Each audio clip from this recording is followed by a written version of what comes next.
साथियों, यूजीसी ने जो बदलाव आज किया है उस बदलाव को बहुत पहले हो जाना चाहिए था। इससे बहुत बड़ा नुकसान हो रहा था न्यू स्टूडेंट्स को जो एग्जाम दे रहे थे। लेकिन अब बहुत बढ़िया है, मैं इस फैसले का स्वागत करता हूं। इससे बहुत ज्यादा बेनिफिट होने वाला है उन स्टूडेंट को जो अभी नए हैं और पहली बार यूजीसी नेट की एग्जाम दे रहे हैं।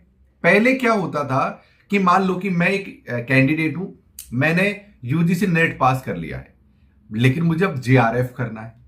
तो मैं पहले जेआरएफ करने के लिए अप्लाई जब करता था तो यूजीसी नेट भी उसमें अप्लाई हो जाता था।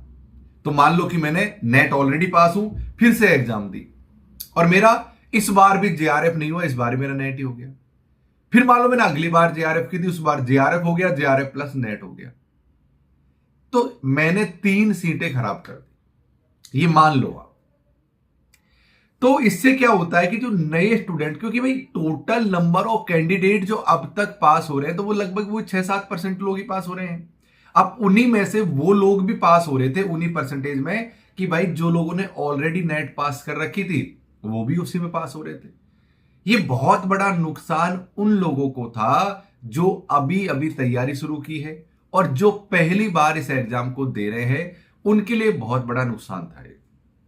अब मुझे आप कमेंट करके बताओ कि आपने कितनी बार नेट की एग्जाम पहले दे ली, आप कब से तैयारी कर रहे हो, आपका सब्जेक्ट क्या है, ये मुझे सब लोग कमेंट करके बताना। और क्या आप इस फैसले का स्वागत करते हैं क्या? अब क्या हुआ है, अब इस वर्ष 2025 दिसंबर से जो फॉर्म अप्लाई हो रहे हैं उसमें क्या किया है कि भाई साहब ऐसा करो, आपने नेट पास कर ली, अब आपको फॉर्म भरने की जरूरत नहीं है। अब आप नेट के लिए मत अप्लाई करो, अब आप केवल जेआरएफ के लिए करो। राइट? तो इससे बेनिफिट जेआरएफ वालों को नहीं, जेआरएफ के लिए में तो उतनी भीड़ है, लेकिन नेट जो स्टूडेंट जो मतलब कुछ भी नहीं होता जिनका नेट हो जाएगा, ये बहुत बड़ा फायदा है। यानी कि ऐसे लोग जो पहले से जिनकी अच्छी तैयारी है, जो लोग पहले ही नेट क्वालिफाई कर चुके हैं, वो लोग फिर से नेट नहीं करेंगे। ये भाई साहब, तुम मानो या मत मानो, जितने भी बच्चे नेट पास करते थे ना, वो जेआरएफ के लिए फिर से अप्लाई करते और वो लोग फिर से नेट पास कर लेते। इसलिए वो चक्कर बन गया था, ऐसे वही लोग घूम फिरकर बार बार पास हो रहे थे और नए स्टूडेंट्स का नंबर ही नहीं आ रहा था। लेकिन ये बहुत शानदार पहल है कि इस बार ऐसा कर दिया है कि आप केवल जेआरएफ के लिए अप्लाई कर सकते हो, केवल नेट के लिए कर सकते हो, या केवल पीएचडी के लिए कर सकते हो। पहले आपने जेआरएफ पर टिक करते थे तो ऑटोमेटिक सारे ऑटोमेटिक टिक हो जाते थे, मैंडेटरी था पहले जेआरएफ के लिए अप्लाई करना, मतलब सब पर अप्लाई ऑटोमेटिक हो जाएगा। तो मैं इस फैसले का स्वागत करता हूं। आप क्या कहते हो इसके बारे में? आप लोगों ने इधर उधर वीडियो तो देख लिए होंगे, मैंने भी एक वीडियो बनाया था जब मैं हॉस्पिटल में था, बट अभी मैं फुर्सत में तो फ्री हो गया हूं, घर पर आ गया हूं, तो मैंने सोचा कि एक ढंग से मैं आप लोगों को समझा दूं। तो अभी आपने फॉर्म नहीं भरा है, अगर आप बिगनर हैं तो आपको तीनों पर टिक करना है।